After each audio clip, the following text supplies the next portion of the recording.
Well, hello, folks. Welcome to a very sad episode of Ed Positivity Corner. It is now 4:50 in the morning. I happen to be up around 2 o'clock this morning, and I'm sitting on the side of my bed, and I always listen to YouTube or look at YouTube. It's always on my TV. So I'm sitting there and I'm going through the channels and I stumbled upon a face that looked a lot like someone I knew. And I was like, that's weird. And then I read the caption or the title. And I knew exactly who the face belonged to, my pastor. And there was just an announcement 2 weeks ago about him divorcing his wife and him asking for forgiveness of the church, and it had been spilled over into social media, had no interest in all that. He asked for forgiveness. At the time, deep within, I felt the ask for forgiveness was not authentic. I thought it was very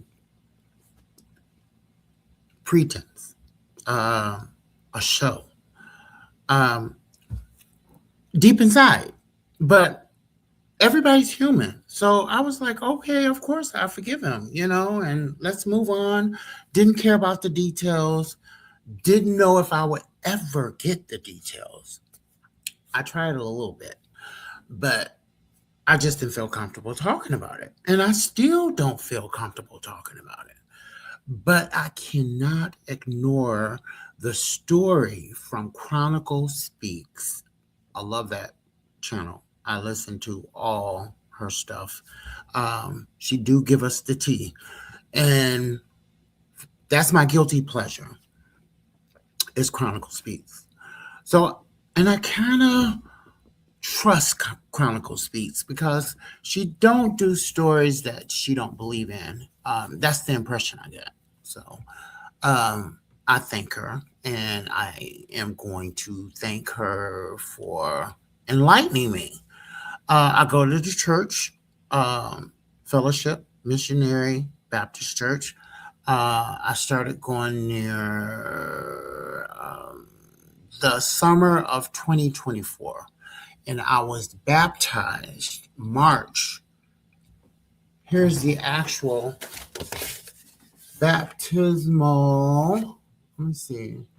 I don't know if you guys can see that, but it's March 23rd of 2025. I was baptized at this church. Um, One of the best churches, I must say, that I've been in Minnesota for 16, going on 17 years, and I have tried a host of nightmare churches. Um, Maybe that can be a story for another time, but finally, I landed on Fellowship Missionary Baptist Church. Pretty large church, two services, both of which are packed in the big church. Um, but it has a small church feel because the pastor so far has been accessible. The people, oh my God, are so great. And I say they have to mimic or follow after the pastor because these people are great, great people. But when I still got the tag on, it says um, "Living in the Rhythm." That is the class you go to that new members go to become members. And I went to that the summer of 2024, and I haven't taken it off since. My attendance have been spotty, but I remember at the orientation one Saturday, of 2024, the summer, I made a comment about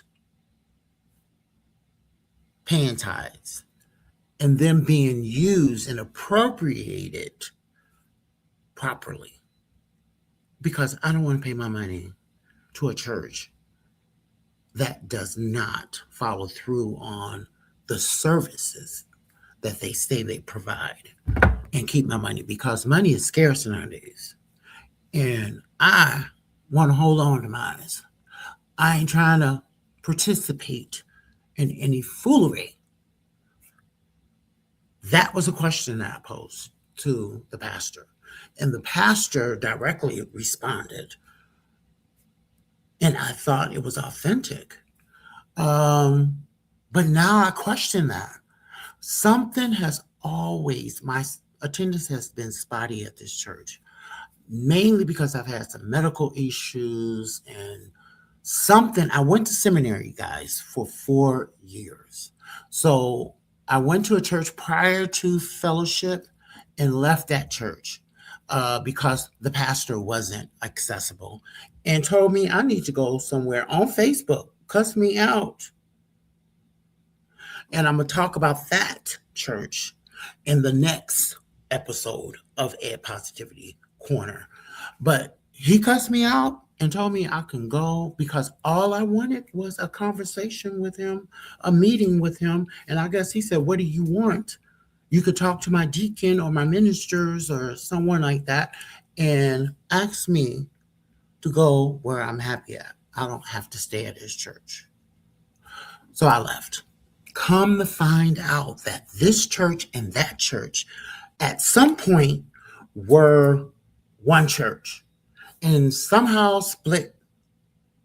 And now it's fellowship and it's kingdom life. Yeah, that's the name of the church. I could tell you some things about that pastor, but I'm going to be nice.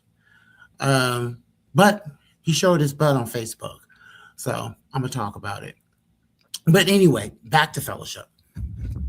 Sitting there on the side of my bed with my mouth to the floor the whole time I'm watching this blog.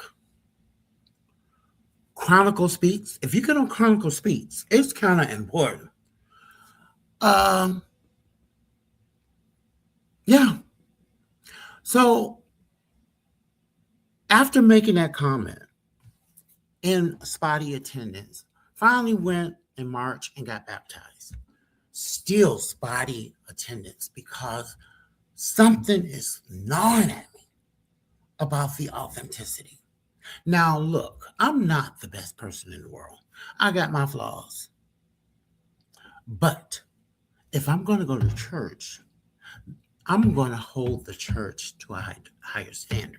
You go to church for a spiritual transformation, for spiritual healing, everything spiritual. So when you get there, you want to know that you're in the right place. It's very important to me if I'm going to get out of my bed and pour myself into, immerse myself into the culture of a church and go to church. And I need to feel God in that church. I didn't. For some reason, something held me back from really connecting and getting involved in this church. I'm in the choir, for heaven's sakes. I was in the choir the day that the pastor made an announcement. And it was the Sunday, I want to say before Christmas. And it's shown on Chronicle Speaks, him making the announcement. And I'm sitting behind him in the choir stand. Shocked. But like I said, he asked for forgiveness. I extended it, and I didn't care much about the details, just a little bit. But I just didn't feel comfortable talking about it in church, and I don't associate with a lot of the members outside of church. So I just let it go. until tonight. And I'm sitting on the side of my bed and I'm just totally floored. Um, I don't anticipate my feet ever stepping foot in that church as long as he's pastor. I totally believe what I'm hearing from these young ladies. Apparently, he cheated on his wife, and I wasn't there when he announced his marriage and to his fiance and introduced her to the congregation. I seen snippets of that um, on Chronicle Speaks. Um, I didn't even know he was married. I didn't. I guess I wouldn't because I wasn't there when he announced his engagement. I never asked anybody. He wasn't married when I started going there. And I never seen him intimate with, like holding hands or. So I was shocked that he was even married. Apparently, she's pregnant. And from what I gather from Chronicle Speaks, is he was actually dating 3 women. And one woman he was dating for like 3 years. And you have to go and watch Chronicle Speaks. I don't want to relive all their details. I just want to put a personal touch as I am a member of the church of a year and over, a year and a half or so. Um, I'm shocked. I went to seminary. It was a nightmare. Went to seminary for 4 years. Went to 2 different seminaries within that 4 years. I stayed on campus and I'm married and had a child. I moved on campus so I can immerse myself into the culture because I thought it was me. I felt attacked on a daily basis in seminary. I don't know if it's Minnesota. I don't know if it's the people in Minnesota. I don't know, but it was a nightmare. The passive aggressive Minnesotanites is evil. Okay? Demonic. You never know. I'm from Chicago. You never know what you're going to get. Or you never know where you're at with people because they'll smile in your face and be stabbing you in the back. Everybody said, so I don't feel like I'm saying something that nobody ever said. Minnesota, passive aggressive, Minnesota nice, a no-go for me. So I don't have a lot of friends. Shocked, but I shouldn't be because fellowship really came close to the mark as far as churches are concerned. I went to a seminar or little event over the summertime and gave the church praise, the people praise, and I still do. But the leadership has always seemed a little less than authentic. I couldn't put my finger on it, but confirmation came tonight or this morning when I watched Chronicle Speaks. I believe it. I believe every word that came out of those women's mouths. One woman, his wife, is now pregnant and she already bringing a child into the marriage. This man, she found out he was cheating or had been with a lady that's in the church. Her mother is his secretary. Her daughter, he was dating for many years, left her just like he left his wife.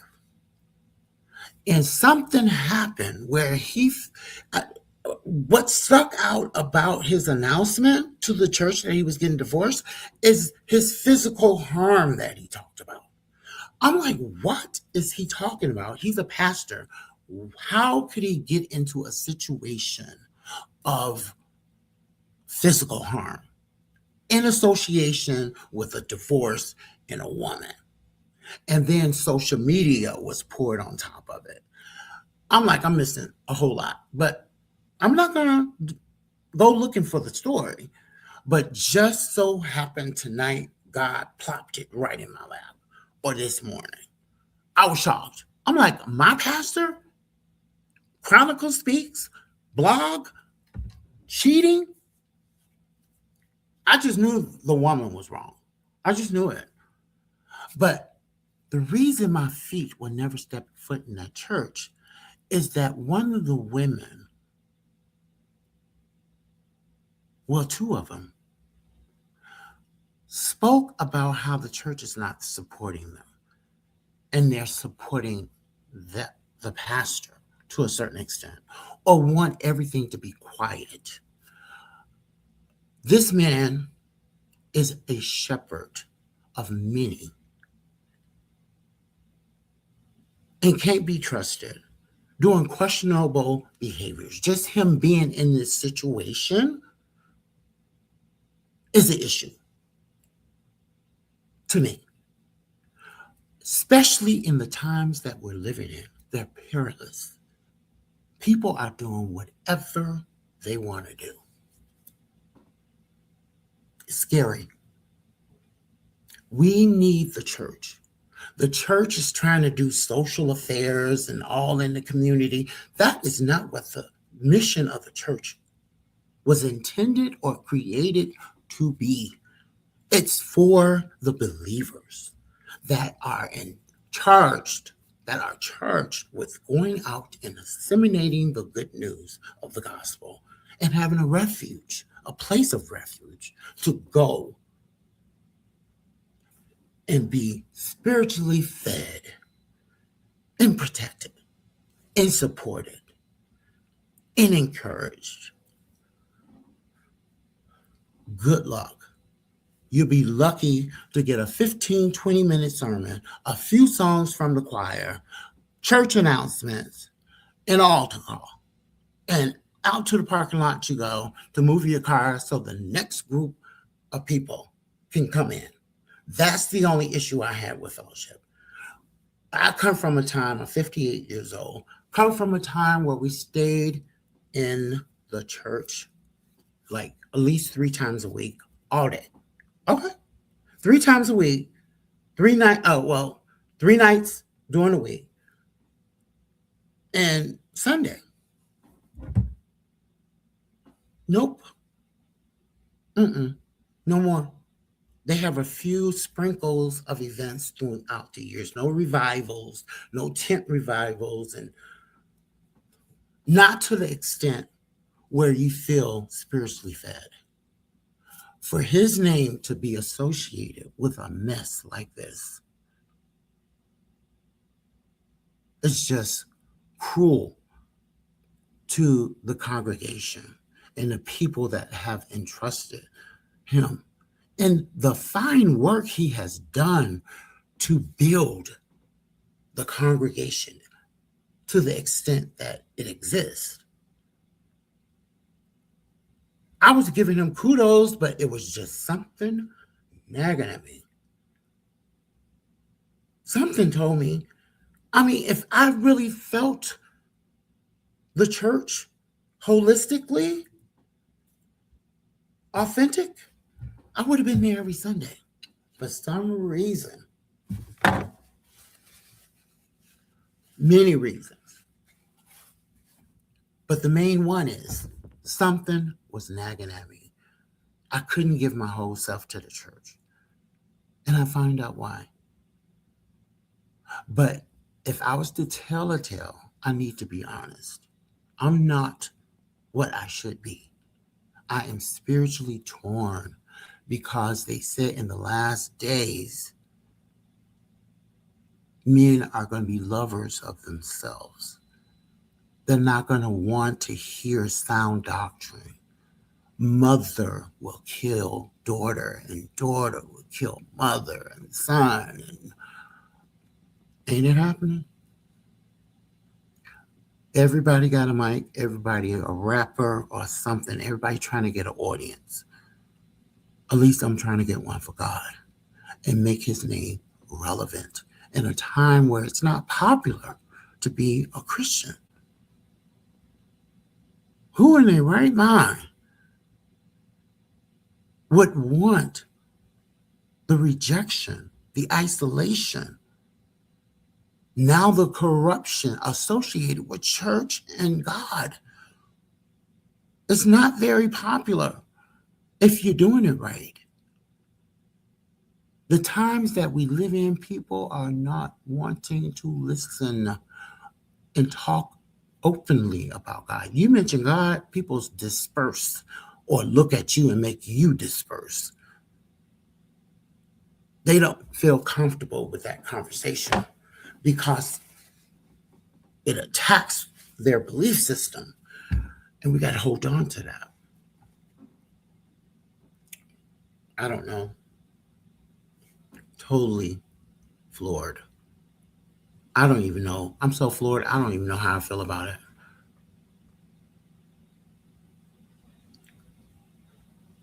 What time is it now? It's 5:11 in the morning. I have this scheduled to appear or be shown at 6 a.m. I did want to prop this and make this all pretty, and I just wanted to just jump on here and just be authentic. Um, this is typical in church today. It happened more often than not.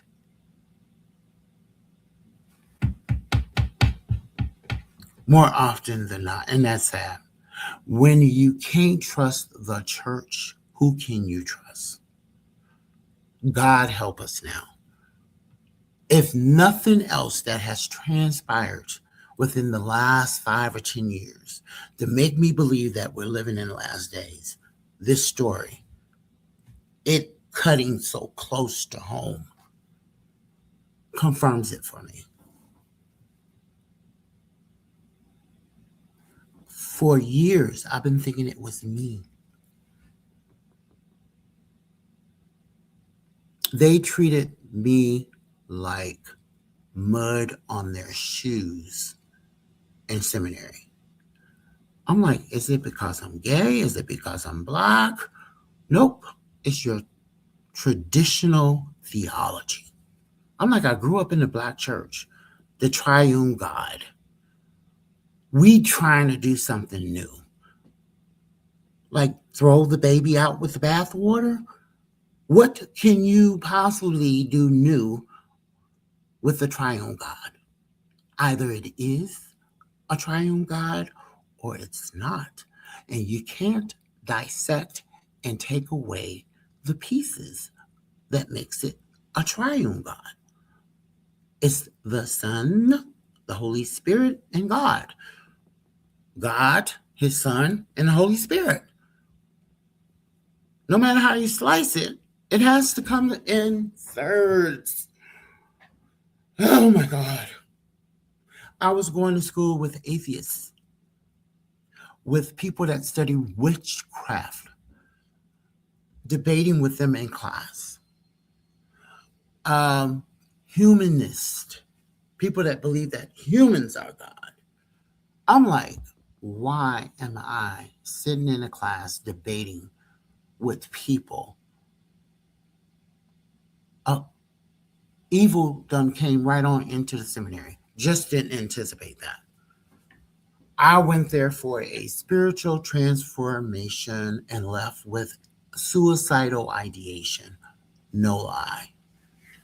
And I told Pastor Elijah McDavid that I was spiritually toned. I called the office. I left an email. I think I left an email, but I think she left the email for me. And they had the deacons call me. And I talked to them about how spiritually torn I was. And I met with Pastor McDavid because I had went to seminary for 4 years. I wanted to see what path I can be on in his church. And he said that you would have to go to seminary. And that's I'm like, I'm never going to subject myself. The Bible said the Holy Spirit teaches all things. And that came into this brain after I read it. And I packed my stuff and I moved as far away from seminary as I possibly can. I dropped out halfway through my program, 15 credits of a 30 credit graduate program.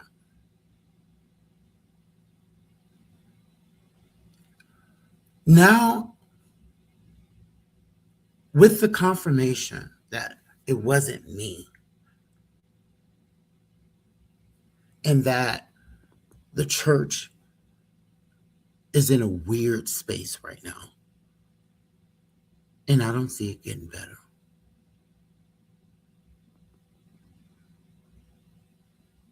It's in a weird space. Yes, our pastor is human, but the last thing that I would have imagined is that he'll be in a situation like this.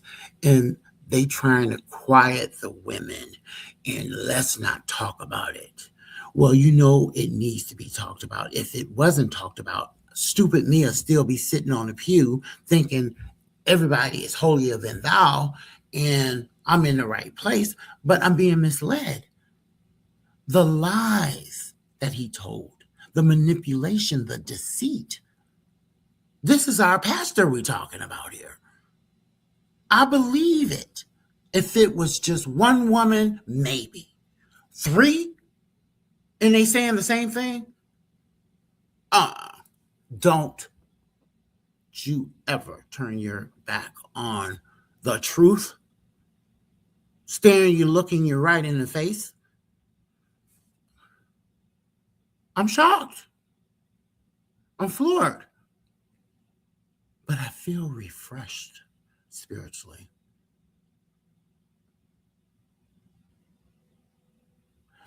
Not a come up off of someone else's misfortune, but I knew something was stirring in the church.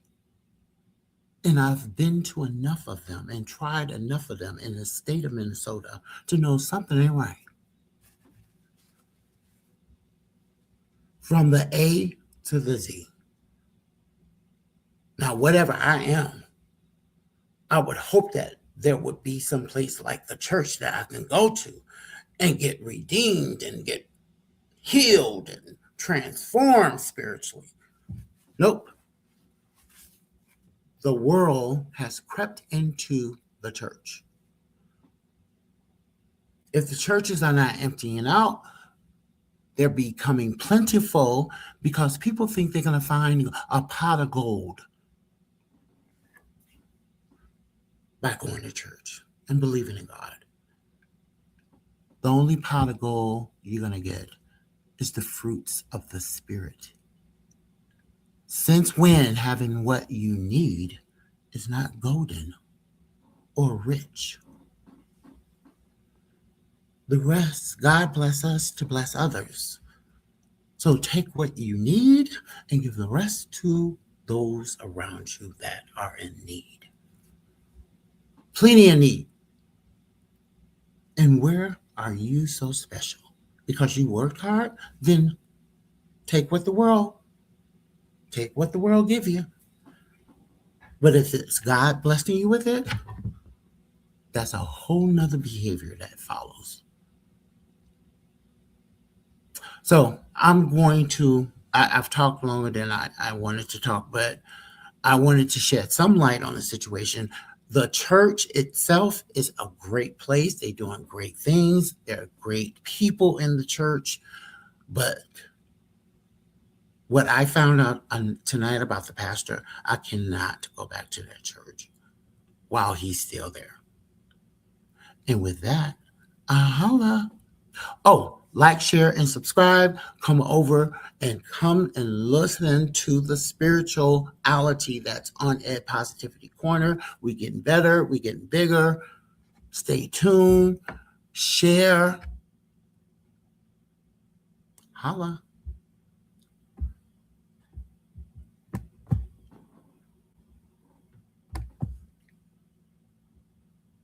I'm I'm trying to end this. Let's see how you do that. Okay.